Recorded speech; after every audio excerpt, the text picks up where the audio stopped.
Boa tarde. No Dia Mundial da Saúde, pacientes reclamam da precariedade da saúde no estado.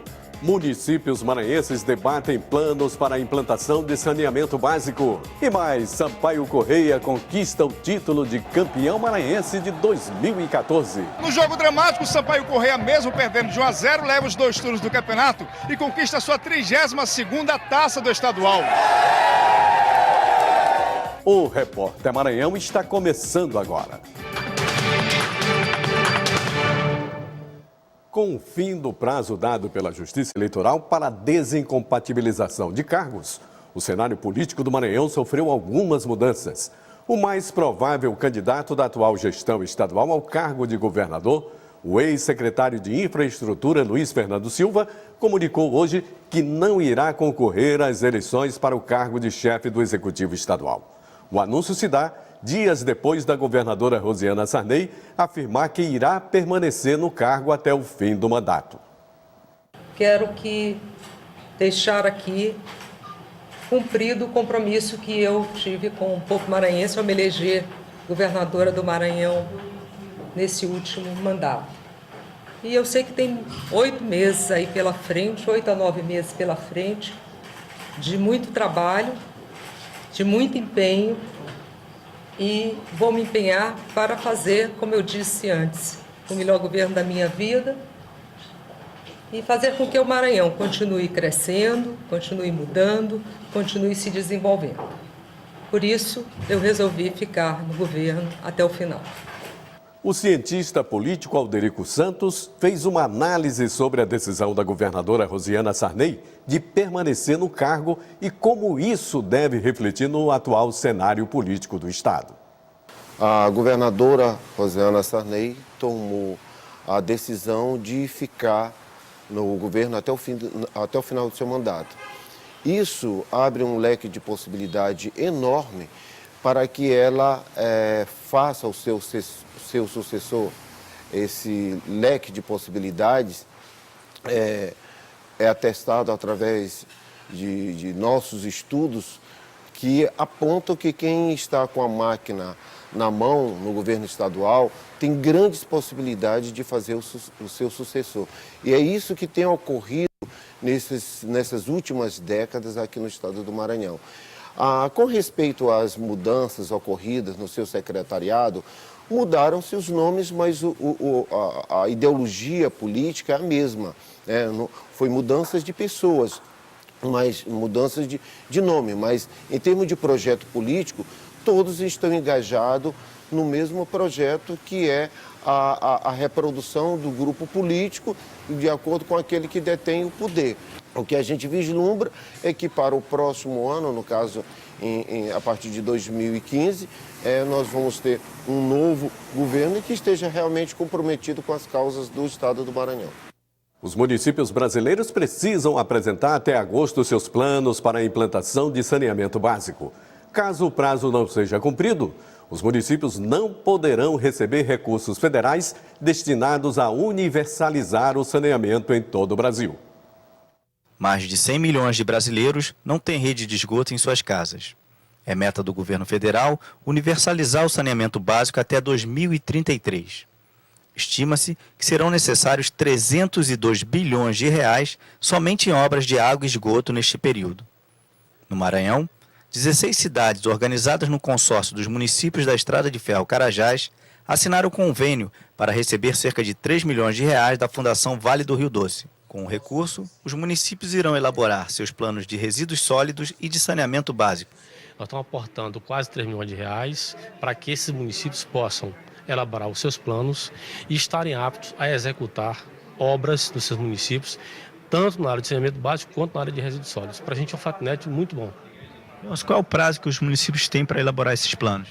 A partir do momento da assinatura do contrato e a partir do momento do aporte de capital, nós teremos 4 meses para executar esses planos, tanto saneamento básico quanto resíduos sólidos. As cidades de todo o Brasil têm até o dia 3 de agosto para elaborarem seus planos municipais de saneamento. Este prazo foi dado em 2007 através de lei. Caso os planos não sejam feitos, as prefeituras não poderão receber os recursos federais para a universalização do serviço público de saneamento. Atualmente é praticamente zero o saneamento nos municípios maranhenses. Em Bacabeira, seus 16 mil habitantes utilizam fossas. A questão hoje do município de Bacabeira é como quase todas as cidades do Maranhão, né? Nós não temos ainda a questão de esgoto sanitário, né? Hoje, né, as pessoas usam muito aquele sistema de fossa, né, e tal.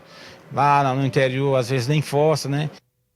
Um espaço considerado cartão postal de São Luís está ameaçado devido à falta de cuidado por parte do poder público.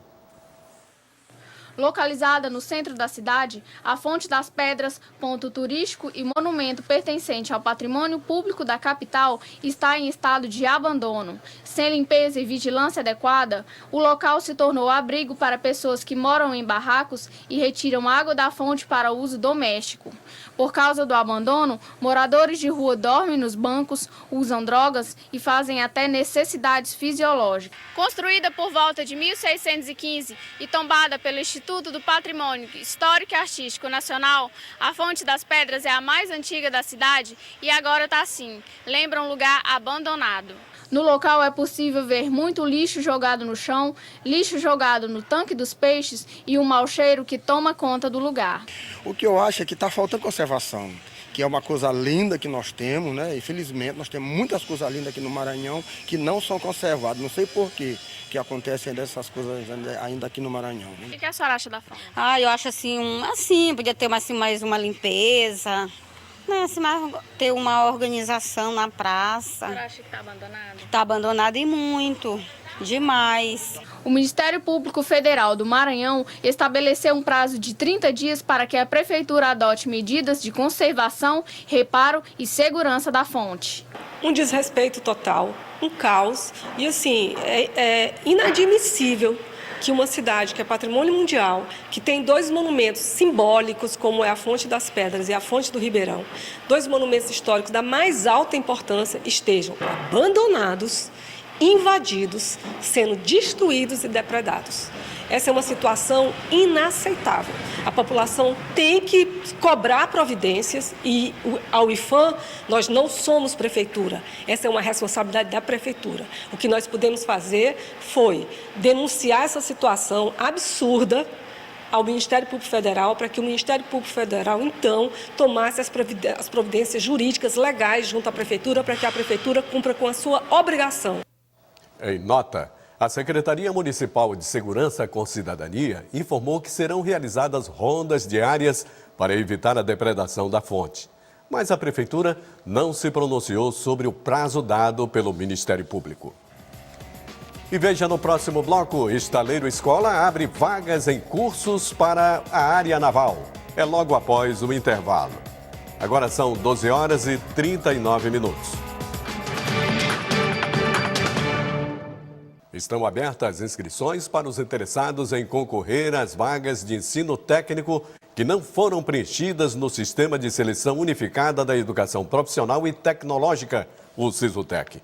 O prazo segue até domingo e as vagas serão ocupadas por ordem de inscrição e são ofertadas em instituições públicas e particulares. Para mais informações, acesse agenciabrasil.ebc.com.br. O Centro Vocacional Tecnológico Estaleiro Escola está com inscrições abertas para cursos na área naval. Vamos falar ao vivo com a repórter Luanda Belo, que tem mais informações sobre o assunto. Boa tarde, Luanda.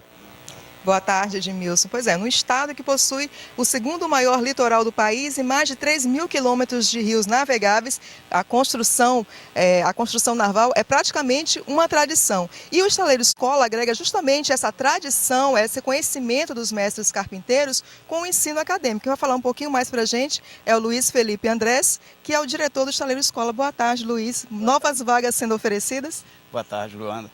Olha, exatamente, nós estamos oferecendo amanhã, nós vamos ter aula inaugural, estamos reabrindo a escola esse ano com muitas vagas em diversos cursos ligados à atividade principal da escola, que é a arte de construir embarcações tradicionais, né, de madeira do Maranhão, mas também os cursos da Univima, a qual nós somos vinculados. O Estaleiro Escola é vinculado à Univima, que é a Universidade Virtual do Maranhão, ligada à Secretaria de Ciência e Tecnologia do Estado. Quem pode participar e como é que são feitas as inscrições? Olha, a matrícula é aberta, né? São jovens, já recebemos jovens e adultos, né? Que começa com 16 anos, daí não tem mais limite de idade para cima.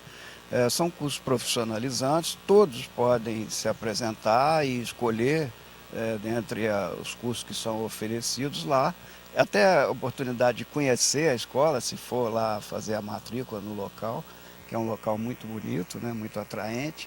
Então, é aberto, é gratuita a matrícula, toda a atividade é gratuita, é uma escola pública do governo do estado, e é com esse propósito de oferecer oportunidade de formação, de qualificação de mão de obra e novas oportunidades para os jovens maranhenses. O Estaleiro Escola, que fica inclusive lá no sítio do Físico, né, ele é fruto de uma pesquisa, inclusive da sua autoria, Embarcações do Maranhão. O que você destacaria das embarcações do Maranhão em relação às outras embarcações de outros estados? Olha, cada embarcação ela é resultado de séculos de conhecimentos acumulados, né? Você imagina que São Luís fez 400 anos e quando os portugueses, os franceses, os espanhóis chegaram aqui, já encontraram os índios navegando em canoas. Mas eles trouxeram consigo grandes conhecimentos da arte de marinharia. Então, o que nós temos hoje é uma geração diversificada de embarcações que são o fruto da mistura dessas técnicas indígenas originais com aquelas que os povos europeus e africanos trouxeram para nós. De modo que cada uma delas, e são várias que nós temos aqui no Maranhão, elas são resultado dessa evolução secular e elas se adequam perfeitamente às nossas condições de água, de ventos, de correntes marítimas. Por isso não podem, não devem ser substituídas por barcos muito modernos de fibra de vidro, porque elas são, na verdade, a tradição com a qual a nossa gente está acostumada a lidar no dia a dia. Em 7 anos de Estaleiro Escola, qual o saldo que fica? Olha, a experiência é muito gratificante, porque já encontrou repercussão internacional. É uma escola original, é pioneira no Brasil. Nós agora já temos no Rio Grande do Sul, no sul do Rio Grande, uma escola semelhante, que foi inspirada no nosso modelo aqui.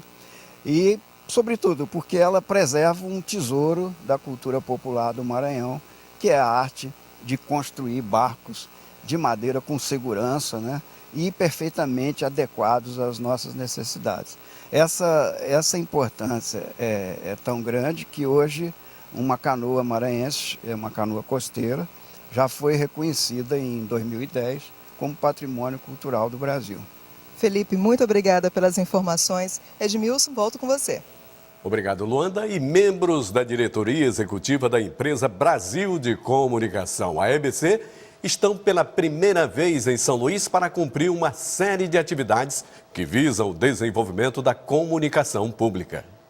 Entre os compromissos do grupo está agendada uma reunião com a secretária de Estado da Cultura, Olga Simão, para discutir possíveis parcerias para a produção de programas que fortaleçam a cultura local. A diretoria também se reunirá com representantes da TV da Assembleia Legislativa do Maranhão, a TV Alema, para desenvolver ações conjuntas entre os veículos de comunicação. A EBC é uma empresa pública federal responsável pelo sistema público de comunicação e gerencia a agência de notícias e emissoras de rádio e televisão, entre elas a TV Brasil no Maranhão. Muitas vezes o diretor está lá na sede em Brasília, ele tem toda semana reunião aqui com o superintendente regional, que toma pé das coisas, mas ele não conhece, não vê, não sente, né, a potencialidade, os problemas, as dificuldades que se tem, o esforço que se faz para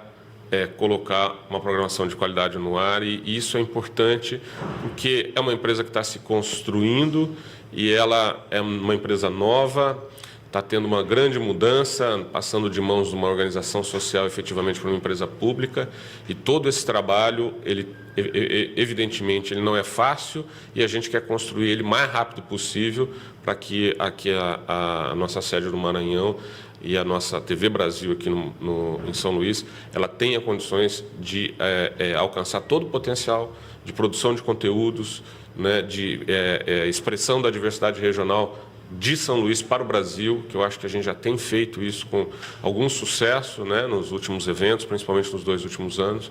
Então, eu acho que a nossa audiência aqui vem crescendo. Então, isso são coisas que mostram que aqui temos grande potencial e, por isso, trouxemos toda a diretoria para conhecer, sentir e gerir a empresa como se estivéssemos gerindo a EBC daqui de São Luís, que eu acho que isso é importante. Hoje é comemorado o Dia Mundial da Saúde e em São Luís algumas ações marcam a data. Mas a reclamação de alguns pacientes mostra que ainda é preciso avançar na área. A segunda-feira no centro de São Luís está sendo diferente, com direito à banda de músicos da Polícia Militar. Isso porque hoje é comemorado o Dia Mundial da Saúde e uma série de atividades está sendo realizada na Praça Deodoro, como explica a secretária de Saúde do município. A prevenção das doenças crônicas, como hipertensão e diabetes, serão orientadas aqui. A questão das doenças transmitidas pelos vetores, são as doenças da vigilância epidemiológica, a prevenção das doenças sexualmente transmissíveis, como as DST/AIDS. Enfim, será um dia importante, onde focaremos sempre na prevenção. Porém, os problemas na saúde pública permanecem. Estamos aqui no Hospital de Djalma Marques, o Socorrão 1, que fica a alguns metros de distância da Praça Deodoro. E logo na entrada, nota-se a falha no atendimento. Muitas pessoas esperam do lado de fora do hospital por atendimento. Seu Raimundo tem 84 anos e está sentindo fortes dores na região da lombar. Ele é morador do município da Raposa e veio até aqui tentar uma consulta com o ortopedista. Os médicos passam para outros médicos e a gente vai caminhando e chegar até o fim. Nossa equipe não teve permissão para acompanhá-lo dentro do hospital, mas na volta ficamos sabendo da frustração do seu Raimundo, que vai ter que se dirigir a outra unidade hospitalar para poder se tratar. Seu Raimundo, explica para mim o que aconteceu ali. Não tem a consulta, né? Ortopedia adulta. O senhor vai ter que ir para onde agora? Lá para o Socorrão 2, lá na cidade operária. Ou então para a UPA. Um desses dois eu tenho que procurar. O senhor sabia que aqui não atendia mais a ortopedia adulta? Não, senhora. Deu viagem perdida? E viagem perdida, eu não sabia se está existindo isso, não tinha ido era para lá, não para cá. São Luís amanheceu com sol e muitas nuvens nesta segunda-feira. Confira a previsão do tempo para todo o estado.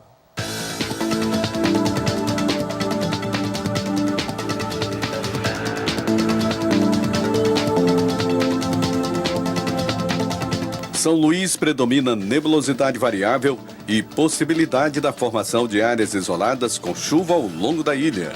Mínima de 25 e máxima de 30 graus. Em Imperatriz predomina nebulosidade variável e formação de áreas isoladas com pancadas de chuva, que podem ser acompanhadas de trovoada. Mínima de 24 e máxima de 33 graus. Em Caxias, predomina nebulosidade variável e possibilidade da formação de áreas isoladas com pancadas de chuva. Mínima de 22 e máxima de 33 graus. Em Balsas, predomina céu encoberto e formação de áreas isoladas com pancadas de chuva, que podem ser acompanhadas de trovoada. Mínima de 23 e máxima de 32 graus.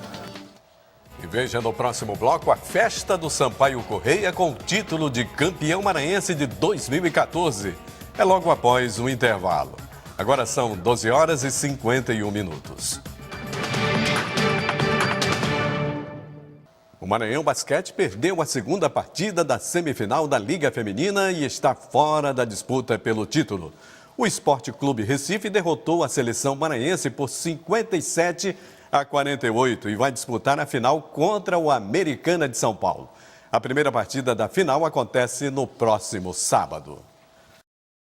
E mesmo com a vitória do Motoclube, o Sampaio Corrêa conseguiu assegurar a vantagem e conquistou segundo turno, garantindo de forma antecipada o título de campeão maranhense de 2014. Mais um superclássico no Castelão, o quinto da temporada entre Moto e Sampaio. E, sem dúvida, o mais importante para as duas torcidas. O Sampaio, já campeão no primeiro turno, assegurava a vantagem do último jogo e podia perder até por um gol de diferença para ficar com as duas taças, do retorno e do estadual. Mas o Moto estava vivo e queria estragar a festa do tricolor, apresentando-se num ritmo mais ofensivo com a volta do garoto Felipe. Mas o jogador teve de sair minutos depois, sentindo fortes dores. Romano entrou no lugar e, em boa chance, foi barrado bem na hora pelo zagueiro Alex. Edgar chegou a arriscar, mas o goleiro Juan estava atento na defesa. O jogo disputado era tudo ou nada para o Moto, que tinha nas bolas paradas a sua principal esperança. Neste lance, Rodrigo Ramos foi buscar no ângulo a cobrança de Cléo. Aos 36 minutos, Rodrigo Ramos derruba Gabriel dentro da área. Pênalti marcado pelo árbitro Paulo Sérgio Santos Moreira. O artilheiro Cléo chuta forte no meio e abre o placar, marcando o 9º gol na competição. Antes do intervalo, Gabriel desperdiça a oportunidade de aumentar. Graças a Deus a gente está conseguindo essa vitória aí, falta mais um gol para a gente sair com esse título. A etapa final começou equilibrada. Eloy, em profundidade pela esquerda, ameaçava. O motense Diego Renan tentava da intermediária. Após o susto, o Sampaio voltava a aparecer no ataque, apostando nos cruzamentos, mas sem conseguir avançar pela defesa adversária. Neste lance, o atacante tricolor impedido finaliza, mas sem valer nada. O duelo entre os dois times esquenta com a quantidade de faltas. O lateral Totti poderia ter marcado da meia-lua. Numa saída rápida do Moto, Henrique ficou cara a cara com o goleiro Rodrigo Ramos e não aproveitou. Gilson entra no lugar de Gabriel e na primeira participação dele também deixa a desejar.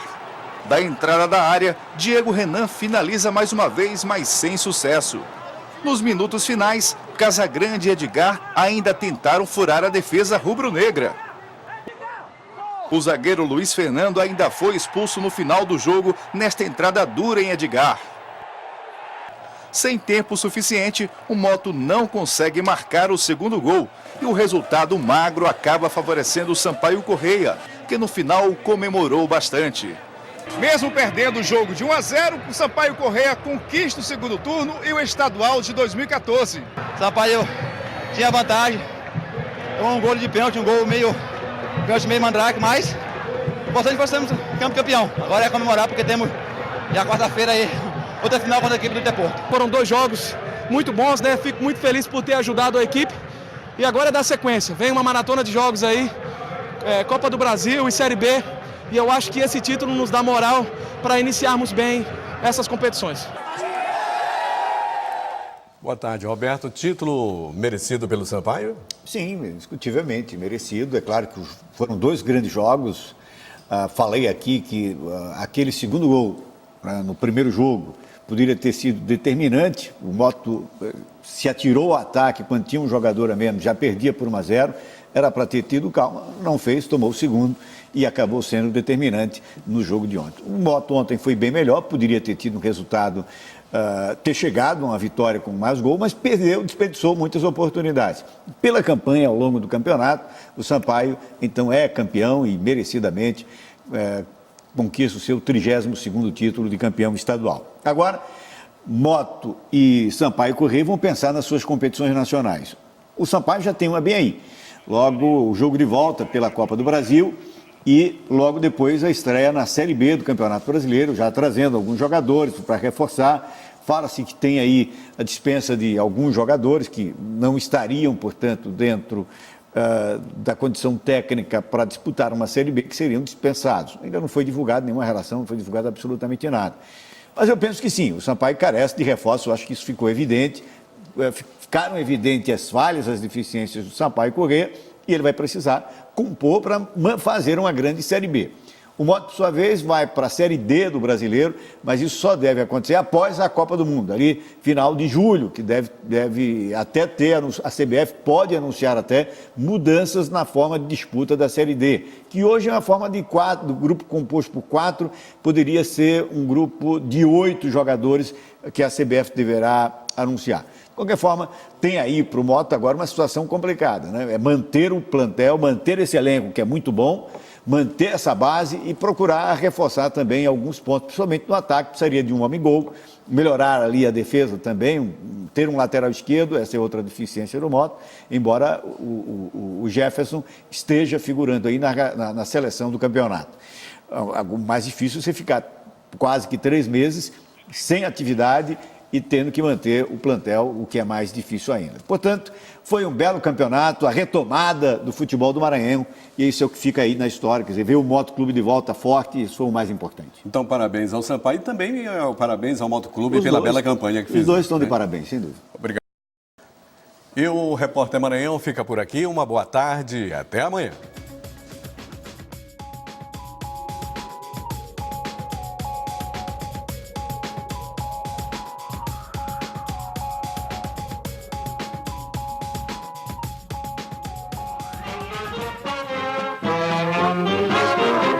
Sampaio Correia, a Bolívia querida de maior torcida neste Maranhão.